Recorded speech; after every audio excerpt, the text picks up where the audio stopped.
ان کا تعلق زیادہ تر کے پی کے سے تھا، اور کے پی کے کی اپنی ایک روایت ہے کہ وہ انتقام نہیں چھوڑتے، اور کے پی کے تلا ہوا ہے ساری صورتحال میں، اور اگر حکومت اس معاملے میں موجودہ صورتحال کو سمجھنے کی کوشش نہیں کرتی، اگلا مجھے خطرہ ہنچ میرا یہ ہے کہ آنے والے دنوں میں کے پی کے اور بلوچستان کے ملیٹنٹس جو ہیں، جن کو آپ کہہ رہے ہیں کہ جو آئین کو نہیں مانتے، چونکہ آئین کا تو ہم نے خود ہی بیڑا غرق کر دیا، تو جب وہ مل کے آئیں گے اور اگر وہ کل کو احتجاج کریں گے تو اس احتجاج کی شکل یقیناً وہ ہوگی جس کا ابھی کوئی تصور نہیں عام حالات میں کر سکتا، اور حکومت بھی سمجھتی ہے کہ جناب ایسا تو ہو نہیں سکتا، تو اس لیے وہ صورت ہوگی جو دنیا میں جو انقلاب آئے ہیں ان کی، اور وہ ہمارے ہاں انقلاب اس طرح کا اس لیے بھی نہیں آئے گا کہ یہ کوئی معاشی تحریک نہیں ہوگی، یہ بنیادی طور پر ایک ایسی تحریک ہوگی جس سے ایگزسٹنگ آرڈر جو ہے ہمارا وہ ڈسٹرب ہو جائے گا، اور اس جو ارینجمنٹ ہم نے کی ہوئی ہے ریاست کی، اور چار ہم نے ستون جو علیحدہ علیحدہ ہم نے اکٹھے کر کے، یعنی اس کے ساتھ دو اور علاقہ جات کو بھی ہم نے ملایا ہوا ہے، آزاد کشمیر کو اور گلگت بلتستان کو، جس طرح کی ہم یہ ارینجمنٹ ہم نے کی ہوئی ہے، یہ ارینجمنٹ جو ہے یہ ڈسٹرب ہو جائے گی، اور وہ خطرہ جو ہے میں سمجھتا ہوں کہ ان کو بھانپنا چاہیے جو اس وقت جن کے مدار اور مہام جو ہیں، جو اقتدار جن کی انان اقتدار جن کے پاس ہے، وہ اپنے معمول یعنی مائیوپک اپروچ کی وجہ سے، اپنی یعنی کوتا اندیشی کی وجہ سے وہ اس خطرے کو نہیں بھانپ رہے کہ آنے والے دنوں میں جب پولیٹیکل پارٹیز کو آپ پولیٹیکل موو نہیں کرنے دیتے تو دین دے ٹرن انٹو ملیٹنسی، اور جب وہ ملیٹنٹ بن جاتے ہیں تو پھر ان کا مقابلہ کوئی نہیں کر سکتا۔ ابھی پھر آپ دیکھیں کہ اس طرح کی سچویشن جو ہے اس میں نہ عوام مایوس ہوئے ہیں اور نہ پی ٹی آئی ختم ہوئی ہے، ہاں پی ٹی آئی کی قیادت جو ہے وہ بنیادی طور پر ان وکلا پہ ہے، یا اس طرح کے لوگوں کے جو بڑے سیویلائز سے لوگ ہوتے ہیں، وکلا کبھی ملیٹنٹ تحریک کا کبھی حصہ نہیں بنے، نہ ہی ان کا کبھی قانون شکنی ان کا مزاج بنا ہے، تو اس لیے آپ اس سے بالکل مایوس نہ ہو، حالات کو کوشش کرنی چاہیے مقتدرہ کو کہ وہ نباز ہو معاملے، آنے والے دنوں کو سوچنے کی کوشش کرے۔ افغانستان میں جو ڈیولپمنٹ ہو رہی ہے اور اس کے ساتھ اگر یہ ساری چیزیں مل گئی تو خدا نہ خواستہ ہم کس دن کا انتظار کر رہے ہیں، تو یہ چیزیں مجھے تو یوں نظر آ رہی ہیں۔ سر تحریک انصاف کے افغانستان پہ بھی آتے ہیں، سر تحریک انصاف کے پاس چوائس کیا ہے؟ اب کہہ رہے ہیں کہ عید کے بعد جو ہے بہت بڑے احتجاج ہوں گے، ہم تیاری کر رہے ہیں، گرینڈ اپوزیشن بھی بن رہی ہے، چوائسیز کیا ہے؟ ایک ایلیگیشن یہ بھی ہے کہ آپس میں یہ لڑتے بھی ہیں، گروپ بندی بھی بن گئی ہے، کچھ لوگ کمپرومائزڈ ہیں، کچھ نے پریس کانفرنسیں کر دی تھی، اور باہر کی اگر میں آپ کو یو کے کی یا یورپ کی، امریکہ کی بات کریں، ٹھیک ہے لوگ عمران خان کی وجہ سے اس کے ساتھ جینیئنلی چونکہ زیادتی ہو رہی ہے شاید، تو اس وجہ سے بہت زیادہ لوگ سمپتائزر بھی ہیں، لیکن کوئی مشترکہ کوئی لائحہ عمل اختیار نہیں کر سکتے۔ حل گرینڈ اپوزیشن ہے، تمام پولیٹیکل پارٹیز جس میں بلوچستان کی پولیٹیکل پارٹیز، اور وہ آلریڈی تیار ہیں، آپ نے دیکھا کہ وہ انہوں نے مین سٹریم سے علیحدہ ہو گئے، اور اسی طرح کے پی کے لوگ، یا اور اس میں پنجاب کے لوگ بھی یقیناً شامل ہوں گے، اگر یہ لوگ اٹھتے ہیں اور پھر اس کے بعد وہی طریقہ کار اختیار کرتے ہیں جو ان کے ساتھ ہوا ہے، تو پھر میں سمجھتا ہوں کہ یہ وہ بھی حل جو ہے وہ بنیادی طور پر ریاست کے لیے بڑا نقصان دہ ہے، لیکن حل وہی نظر آ رہا ہے، اور اسی سے بچنے کی کوشش کی جا رہی ہے۔ خود جو میں تو ظاہر کسی پولیٹیکل پارٹی میں نہیں ہوں، لیکن جس طرح ہم عمران خان کو دیکھتے ہیں وہ بنیادی طور پر ریاست کے یعنی وفاق کو ختم ہوتا نہیں دیکھنا چاہتا، اسی وجہ سے ابھی تک میں سمجھتا ہوں کہ جو جن لوگوں پہ ملیٹنسی کا الزام ہے اسے انہوں نے شامل نہیں کیا۔ تو دوسری بات یہ جو آپ نے فرمائی ہے کہ یہ جو کچھ لوگ کمپرومائز ہیں، دیکھیں جتنی بڑی تحریک ہے، جتنی بڑا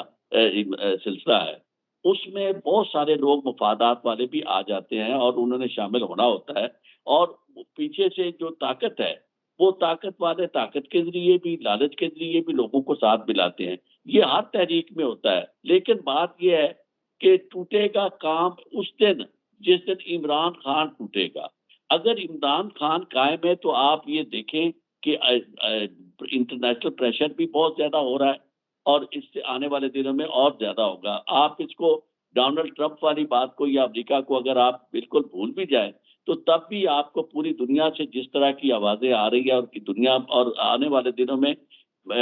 آئی ایم ایف اور باقی جگہوں سے جو میسج کنوے ہوگا آپ کے اسٹیٹس سے متعلق، اگر وہ دیکھیں وہ بھی ان کے حق میں آ جاتا ہے تو پھر تو میں سمجھتا ہوں کہ کافی لمبی اسٹرگل ہے. لیکن اگر یہ ساری چیزیں کوئنسائڈ ہو جاتی ہیں اور لوگ بھی تھوڑا سا راستہ ڈائریکٹ استعمال کرتے ہیں تو پھر مجھے نظر آتا ہے کہ یہ چیزیں جو ہے وہ بدلیں گی، اور یقیناً بدلنے کے لیے اس کے علاوہ لوگوں کے پاس کوئی چارہ نہیں رہ گیا.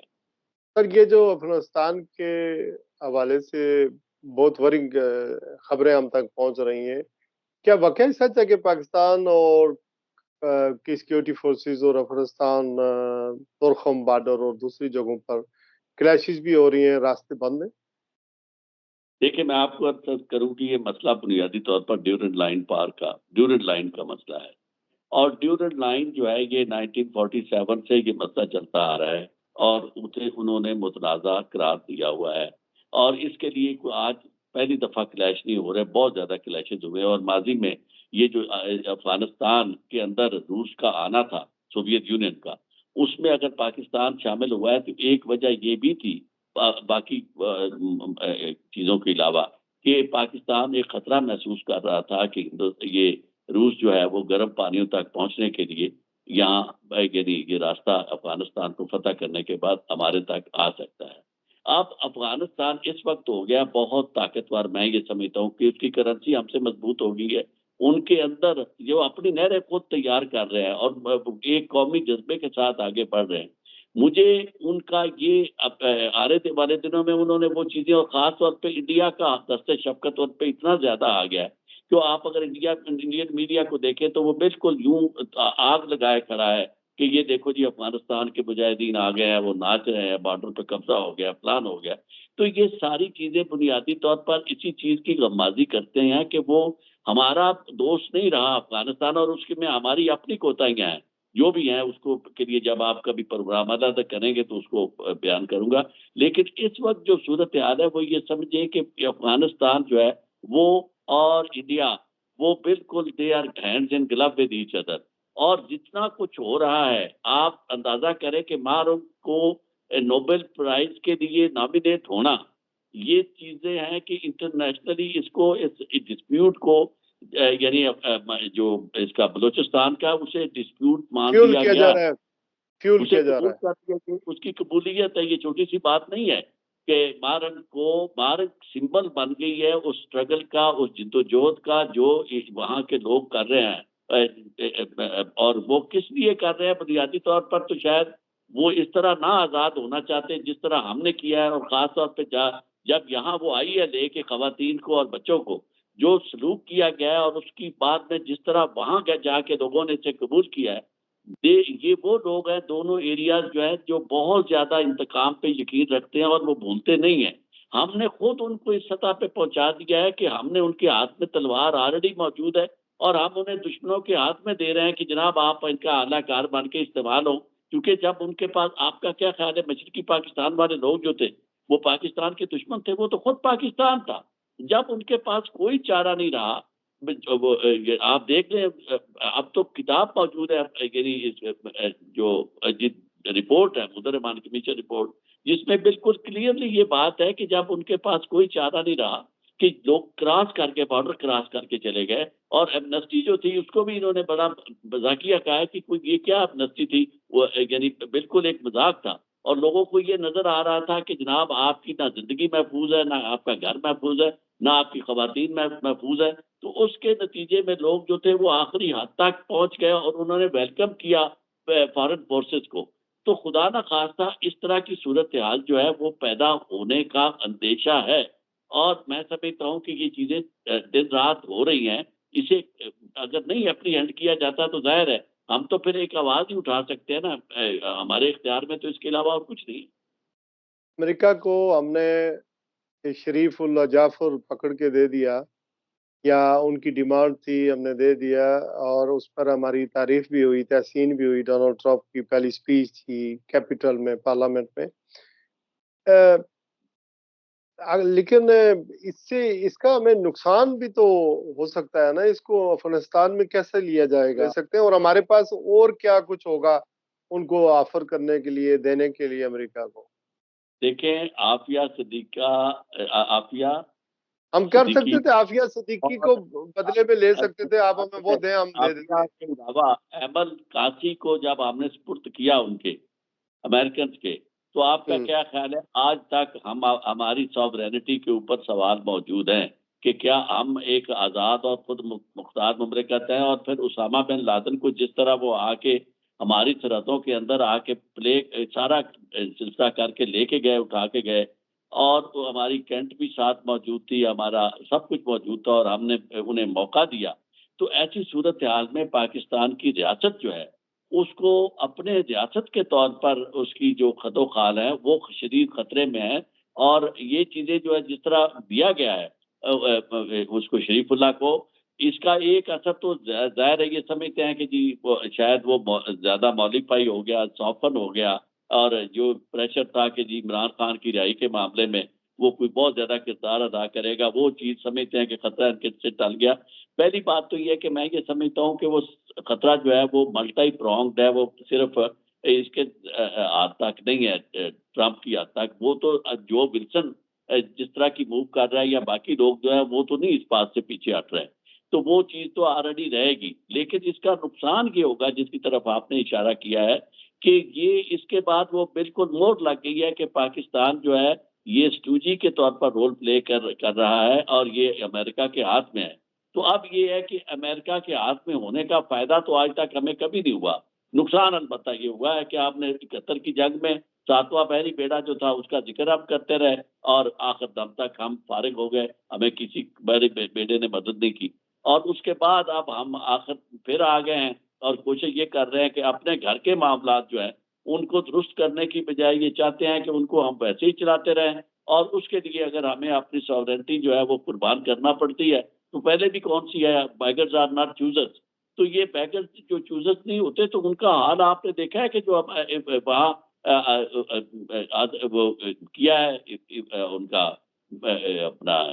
ٹرمپ نے، تو آپ نے دیکھ لیا جس طرح کے وہاں صورتحال ہوئی ہے. تو اس طرح کی صورتحال پاکستان جو ہے وہ اس کو فیس کرنے کے لیے پھر تیار رہنا چاہیے، کیونکہ ہے جرم ضعیفی کی سزا مرگ مفاجات. کبھی ایسا نہیں ہوتا کہ آپ